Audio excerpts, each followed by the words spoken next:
कि गिर पड़ा वो बड़ा बाबुल गिर पड़ा, मैं इसे कैसे समझूं, मैं इसे कैसे जानूं? ये शायद मेरी समझ से बाहर है। मैं इसे अच्छी तरह से नहीं समझ पा रहा हूं कि आखिरकार परमेश्वर यहाँ पर क्या कहना चाहते हैं। क्या कोई मेरी मदद करने के लिए तैयार है ताकि मैं इसे समझ सकूं? इसमें मेरे लिए क्या संदेश है? प्रिय दर्शकों, आप सभी का स्वागत है और आप सभी को यीशु मसीह के मीठे और मधुर नाम में नमस्कार।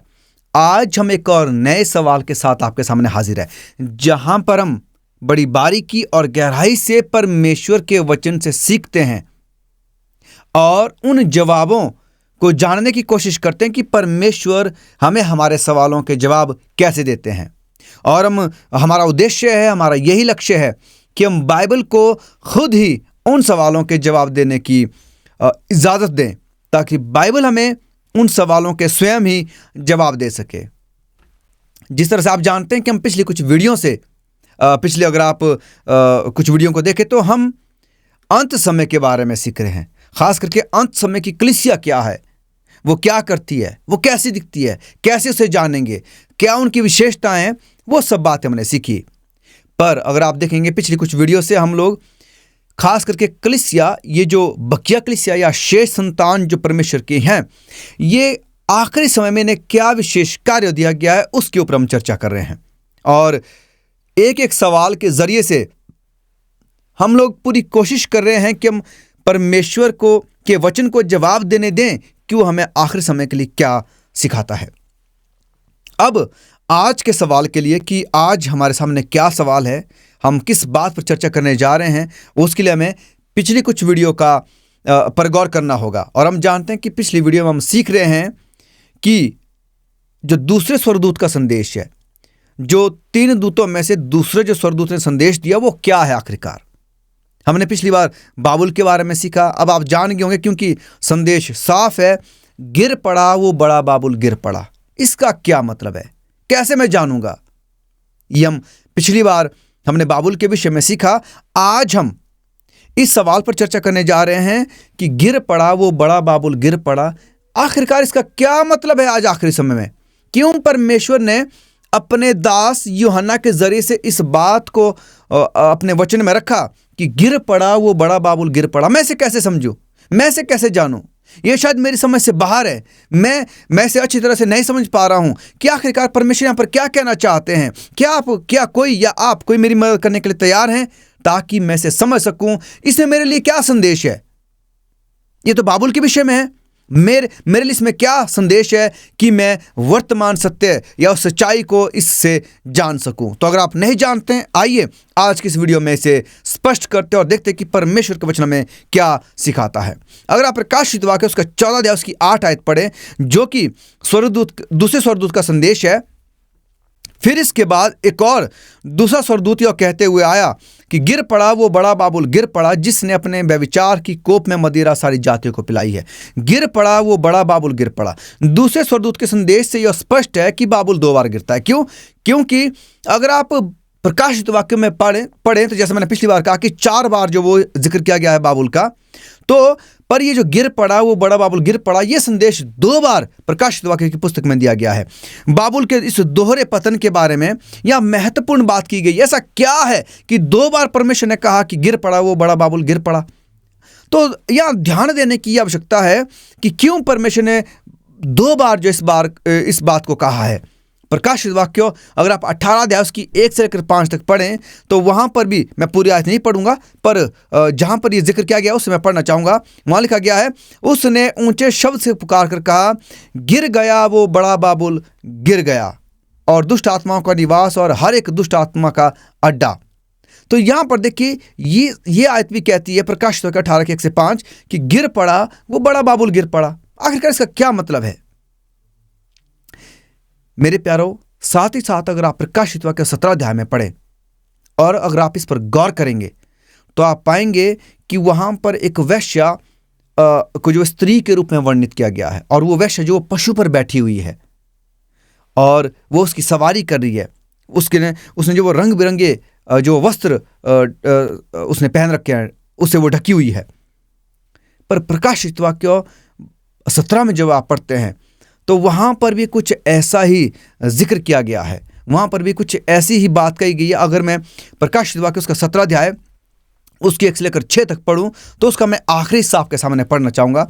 और वहाँ लिखा गया है, और उसके माथे पर यह नाम लिखा था, भेद, बड़ा बाबुल, पृथ्वी की वेश्याओं और घृणित वस्तुओं की माता। यहां पर भी बाबुल का जिक्र है। आखिरकार बाबुल में ऐसा क्या है, मैं कैसे जानूं? बार बार आप बाबुल के विषय में कह रहे हैं, क्यों? क्या ऐसा क्या संदेश है जो परमेश्वर ने इसमें छिपा रखा है? ऐसी क्या बात है जो आखिरी समय के आपके मेरे लिए बहुत जरूरी है, जो कि अंत समय की कलीसिया या वो जो बकिया कलीसिया है या जो वो शेष संतान है वो इस संदेश को बड़ी गहराई से लेते हैं? ऐसा क्या है इसमें? तो अब यह सवाल यह है कि बाबुल किसे बता रहा है यहां पर। पहली बात तो यह है, हमने पिछली बार पढ़ा कि यहां पर शाब्दिक बाबुल की बात नहीं हो रही है। वो बाबुल नहीं जिसे निम्रोद ने बनाया था या नबूकदनेस्सर ने तैयार किया था, लेकिन वो जो बाबुल तैयार किया गया था, वो जो बाबुल बनाया गया था निम्रोद के समय में, या फिर निम्रोद है जिसकी खोज की, जिसकी नींव रखी और नबूकदनेस्सर में जो बहुत बड़ी एक महाशक्ति बन गया था। तो नबूकदनेस्सर के समय में परमेश्वर ने बाबुल को बहुत आयत से इस्तेमाल किया था। और हम जैसे सीख चुके हैं कि यहाँ पर ये शाब्दिक बाबुल नहीं है, पर ये आत्मिक बाबुल है। और क्योंकि शाब्दिक बाबुल जो कभी अस्तित्व में था लेकिन आज वो नहीं है, जैसे आप और मैं जानते हैं। पर यहां पर जब आत्मिक बाबुल की बात हो रही है तो ये आत्मिक बाबुल कौन है, किसे कहा जा रहा है? इस आत्मिक बाबुल को ये किसे दर्शाता है, इसे कैसे जाने? क्या आप और मैं इसे कभी जान सकते हैं? परमेश्वर का वचन इसके बारे में क्या कहता है? तो यदि हम बाबुल की विशेषताओं को देखें और उसका गहराई से अध्ययन करें तो हम इस बात को जान पाएंगे। हम जानते हैं कि परमेश्वर ने बाबुल को चुना था ताकि इस्राएल को उनके अविश्वास के लिए सजा दे सके। जब आप जानते हैं, आपने बार बार पढ़ा होगा बाइबल में कि जैसे ही इस्राएल लोग जब वो परमेश्वर के खिलाफ जाते थे, परमेश्वर का विद्रोह करते थे, परमेश्वर के विरुद्ध हो जाते थे, तो वो हमेशा जो है दास्ता में चले जाते। परमेश्वर उन्हें सिखाने के लिए दास्ता में लेकर जाते, गुलामी में लेकर जाते, ताकि वो वहां से सीख सके, ताकि वो फिर से परमेश्वर के पास वापस आ सके। और ये घटना बार बार इस्राएलियों के साथ होती चली गई। क्यों? क्योंकि वो परमेश्वर के खिलाफ हो जाते, फिर वो जब दास्ता में जाते तो वहां उन्हें परमेश्वर की याद आती और परमेश्वर उन्हें फिर वापस लेकर आते, फिर से यही घटना घटती, वो भूल जाते परमेश्वर को। तो पर जब परमेश्वर ने बाबुल को इज़राइलियों को दास्ता मिलाने के लिए चुना, पर बाबुल ने ऐसा कुछ किया जो परमेश्वर की नजर में घृणित था, परमेश्वर को बिल्कुल भी पसंद नहीं आया। तो अब हम जानते हैं कि बाबुल को इसकी मूर्ति पूजकता, झूठी शिक्षाओं और उन सभी कार्यों के लिए जाना जाता है जो परमेश्वर की दृष्टि में घृणित थे। यानी कि बाबुल ने वो सब काम किए जो परमेश्वर को कभी पसंद नहीं थे। परमेश्वर को उनसे घृणा थी, चाहे वो मूर्ति पूजा थी, चाहे वो झूठी शिक्षाएं थी, चाहे वो और कोई कार्य थे। तो बाबुल की ये झूठी शिक्षाएं अगर एक बार में मानी जाए तो वो भ्रम लेकर आती है। जैसे इसके नाम का मतलब है, बाबुल के नाम का मतलब है भ्रम या गड़बड़ी, तो ये गड़बड़ी लेकर आती है, भ्रम लेकर आती है और पवित्र शास्त्र की समझ को और भी कठिन बना देती है। तो अब आप समझ गए होंगे कि बाबुल यहां पर जो कहा गया है, बाबुल जो यहां पर दर्शा रहा है, वो झूठी शिक्षा या मूर्ति पूजा से जुड़ी हुई शिक्षा या उन सभी कार्यों को बता रहा है जिससे परमेश्वर को घृणा है। चलिए इसे और गहराई से समझते हैं कि यहां पर आखिरकार आत्मिक बाबुल किसे कहा जा रहा है और हम इसे कैसे समझें। अगर आप परमेश्वर के वचन की गहराई से उसका अध्ययन करें और खोजें, उसका अध्ययन करें, तो आप पाएंगे कि आत्मिक बाबुल सीधे रोमन कैथोलिक कलीसिया को कहा जाता है। आप बोलेंगे, भाई आप ये क्या कह रहे हैं? जी हां, पर मैं इससे पहले आपसे कुछ कहना चाहता हूं। रोमन कैथोलिक कलीसिया, मैं यहां पर लोगों के विषय में बात नहीं कर रहा हूं। वो लोग जो इस कलीसिया में हैं या इस चर्च में जाते हैं, मानते हैं, बहुत सारे ऐसे लोग हैं जो इस कलीसिया में रहकर बहुत परमेश्वर के बहुत करीब है। जैसे कि आप और मैं जानते हैं, मदर टेरेसा के बारे में जानते हैं, या मार्टिन लूथर, जो इतने बड़े जो वो रिफॉर्मर हुए, जिन्होंने परमेश्वर जो गलत शिक्षाओं पर चल रहे थे और उन्होंने बताया कि कौन सी गलत शिक्षाएं हैं।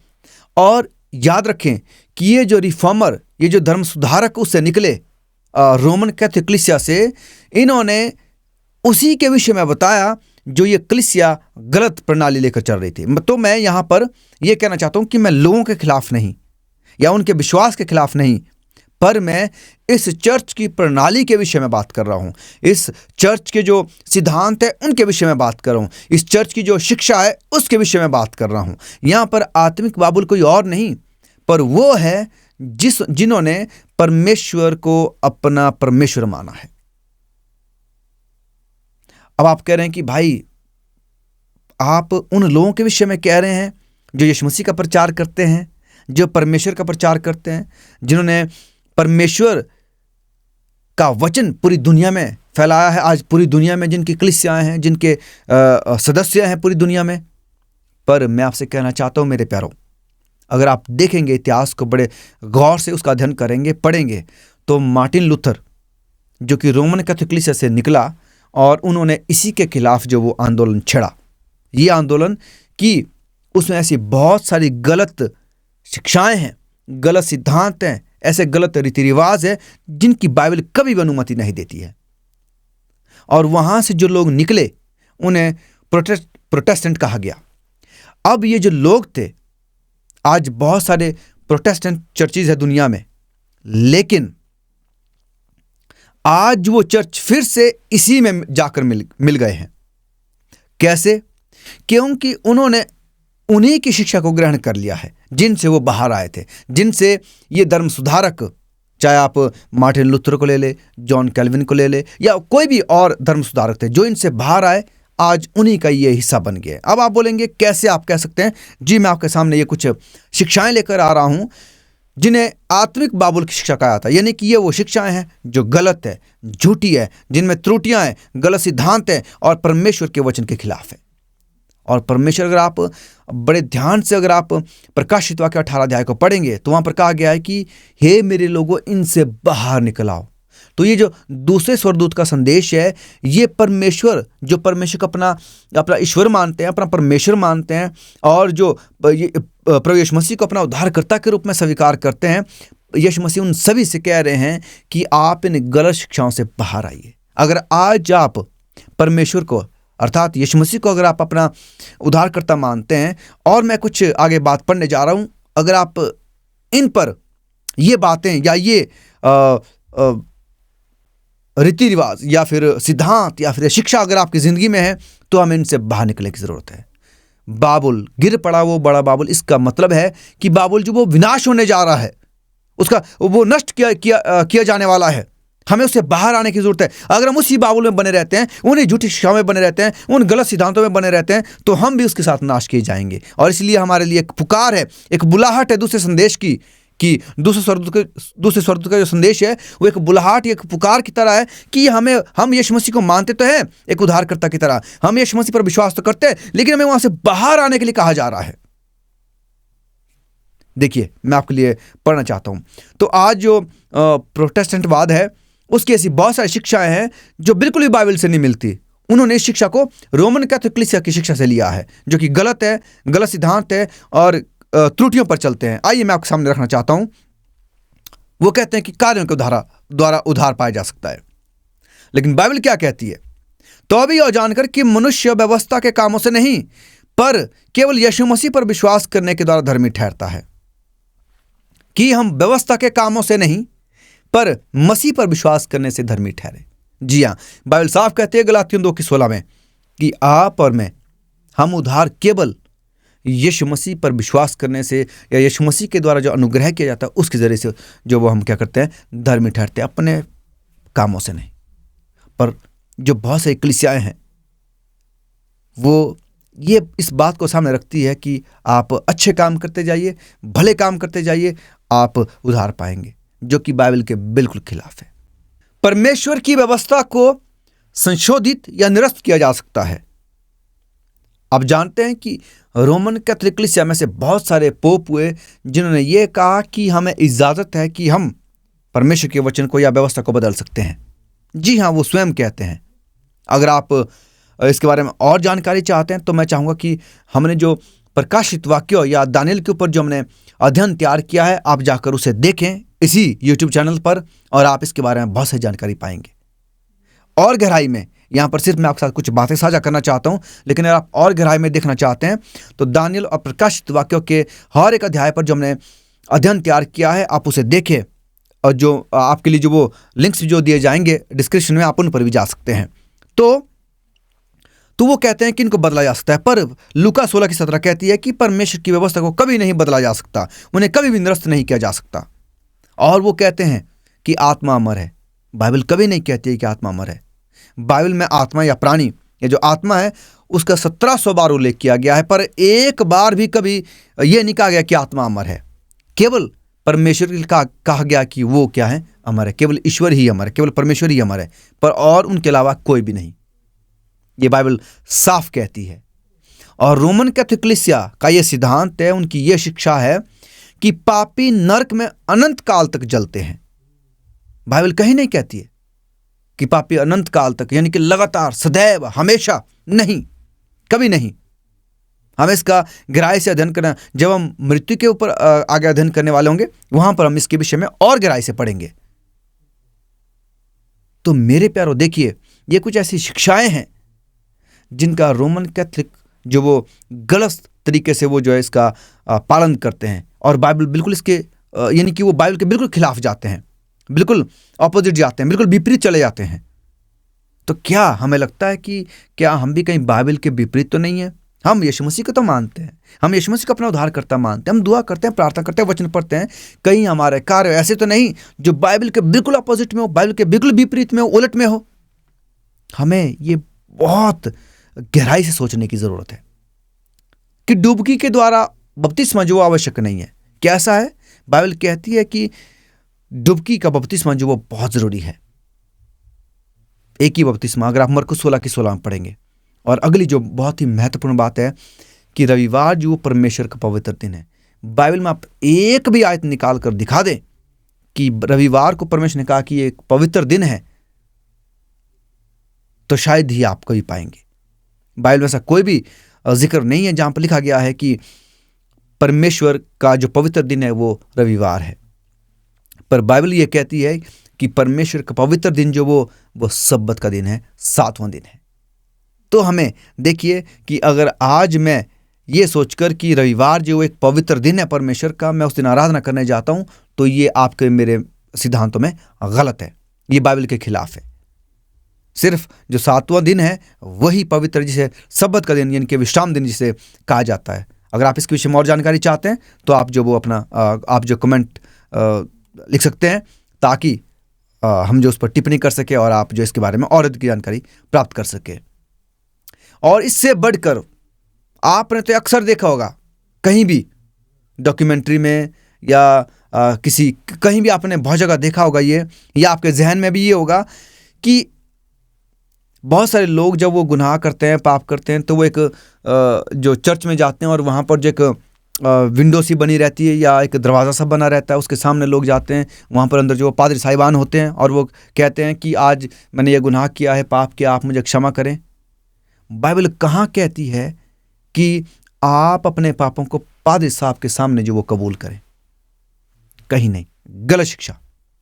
तो इसीलिए जरूरी है मेरे प्यारों कि हम सही शिक्षा का पालन करें। पापों की क्षमा केवल और केवल परमेश्वर ही देते हैं। हमें केवल और केवल यीशु मसीह के सामने अपने पापों को मानना है, परमेश्वर के सामने अपने पापों को मानना है।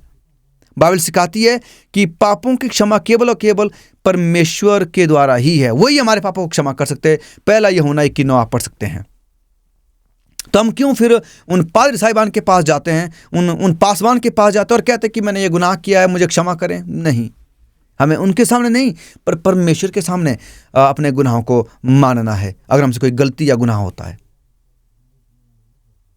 और ये कि अन्य भाषा, इसमें भी बहुत गड़बड़ी है, बहुत भ्रम दुनिया के लोगों ने डाला है। मेरे प्यारो, हमें अन्य भाषा बोलने या इसको समझने में इसका क्या मतलब है, इसकी भी सही जानकारी, बाइबल क्या कहती है, उसका जानना बहुत ज़रूरी है। अन्य भाषा का मतलब एक दूसरी भाषा।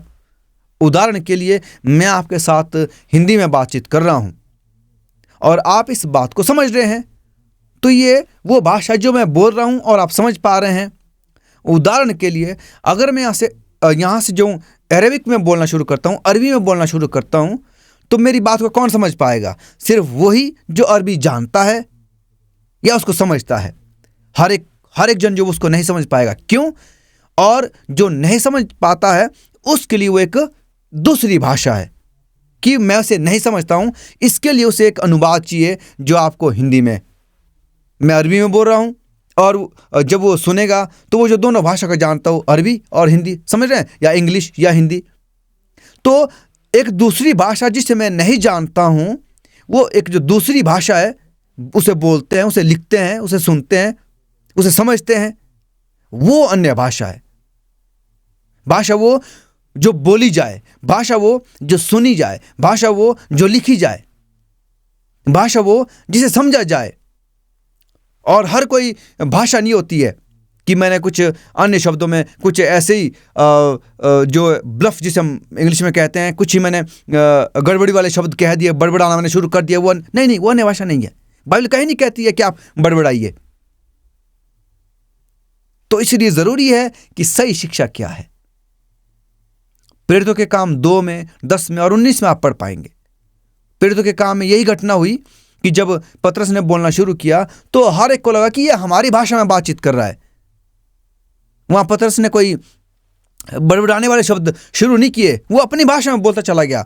वो जो भाषा जानता है, जिसे बोलता है, वो उसी में बोलता चला गया। लेकिन हर एक को, क्योंकि पवित्र आत्मा का उंडेला जाना वो इतना सामर्थ्य था कि हर एक को लगा कि शायद ये मेरी भाषा में बात करे। क्यों? क्योंकि वहां पर बहुत सारे लोग दूसरी जगह से आए थे, अन्य भाषा यानी कि जो दूसरी भाषाएं बोलते थे। और पतरस ने जब बोलना शुरू किया, प्रचार करना शुरू किया, तो बाकी लोगों को लगा कि ये हमारी भाषा जानता है और ये हमारी भाषा में बोलता है, ये अन्य भाषा है।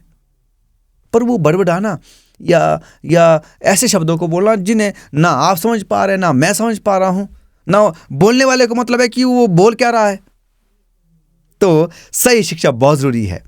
तो ये ऐसी शिक्षा है जो दूसरे लोगों ने, और परमेश्वर कहते हैं कि इनसे बाहर निकल आइए।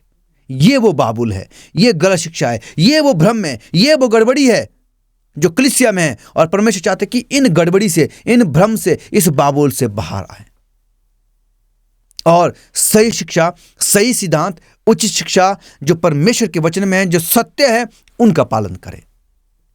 और रोमन कैथोलिक से सिखाती है कि आप संतों की मध्यस्थता, जैसे कि मरियम की आराधना करना, या फिर आपने सुना होगा अबे मारिया की प्रार्थना।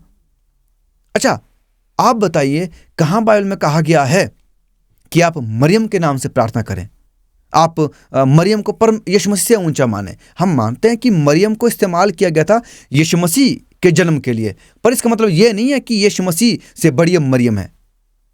नहीं, मरियम आपके मेरी तरह एकमात्र शख्स है जिन्हें इस्तेमाल किया गया था, जैसे बाकी भविष्यवक्ता थे या भविष्यवक्तनी थी या बाकी परमेश्वर के लोग थे, दास और दासियां थे, उनकी तरह उन्हें इस्तेमाल किया गया ताकि वो यीशु मसीह के जन्म के लिए एक पात्र बन सके। पर वो यीशु मसीह से बड़ी नहीं है।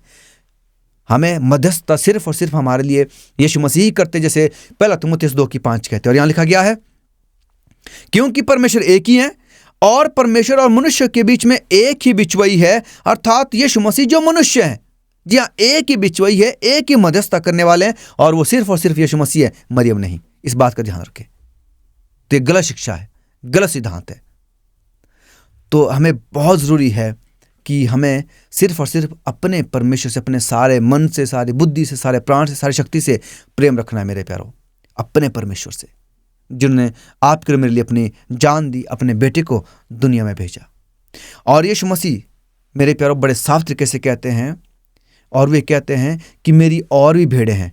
यूहन्ना 10:16 में लिखा गया है, और मेरी और भी भेड़ें हैं जो इस भेड़शाला की नहीं है, मुझे उनका भी लाना अवश्य है। वे मेरा शब्द सुनेंगी, तब एक ही झुंड और एक ही चरवाहा होगा।